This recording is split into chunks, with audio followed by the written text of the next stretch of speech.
Our Psalter reading for today is Psalm 105. Give thanks to the Lord and call upon his name. Make known his deeds among the peoples. Sing to him, sing praises to him, and speak of all his marvelous works. Glory in his holy name. Let the hearts of those who seek the Lord rejoice. Search for the Lord in his strength. Continually seek his face. Remember the marvels he has done, his wonders and the judgments of his mouth. O offspring of Abraham his servant, O children of Jacob his chosen. He is the Lord our God. His judgments prevail in all the world. He has always been mindful of his covenant, the promise he made for 1,000 generations, the covenant he made with Abraham, the oath that he swore to Isaac, which he established as a statute for Jacob, an everlasting covenant for Israel, saying, To you will I give the land of Canaan, to be your allotted inheritance. When they were few in number, of little account, and sojourners in the land, wandering from nation to nation and from one kingdom to another, he let no one oppress them, and rebuked kings for their sake, saying, Do not touch my anointed, and do my prophets no harm. Then he called for a famine in the land, and destroyed the supply of bread. He sent a man before them, Joseph, who was sold as a slave. They bruised his feet in fetters. His neck they put in an iron collar. Until his prediction came to pass, the word of the Lord tested him. The king sent and released him. The ruler of the people set him free.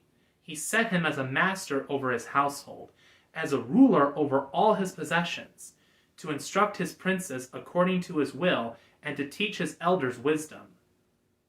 Israel came into Egypt, and Jacob became a sojourner in the land of Ham. The Lord made his people exceedingly fruitful. He made them stronger than their enemies, whose heart he turned, so that they hated his people, and dealt unjustly with his servants. He sent Moses his servant, and Aaron whom he had chosen. They worked his signs among them, and portents in the land of Ham. He sent darkness, and it grew dark, but the Egyptians rebelled against his words. He turned their waters into blood, and caused their fish to die. Their land was overrun by frogs, in the very chambers of their kings.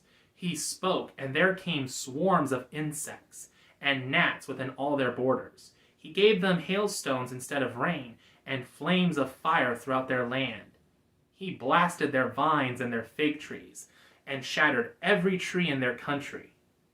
He spoke, and the locusts came, and young locusts without number, which ate up all the green plants in their land, and devoured the fruit of their soil. He struck down the firstborn of their land, the first fruits of all their strength. He led out his people with silver and gold. In all their tribes there was not one that stumbled. Egypt was glad of their going, because they were afraid of them. He spread out a cloud for a covering, and a fire to give light in the night season. They asked, and quails appeared, and he satisfied them with bread from heaven. He opened the rock, and water flowed, so the river ran in the dry places. For God remembered his holy word, and Abraham his servant. So he led forth his people with gladness, his chosen with shouts of joy. He gave his people the lands of the nations, and they took the fruit of others' toil, that they might keep his statutes and observe his laws. Hallelujah! The word of the Lord. Thanks be to God.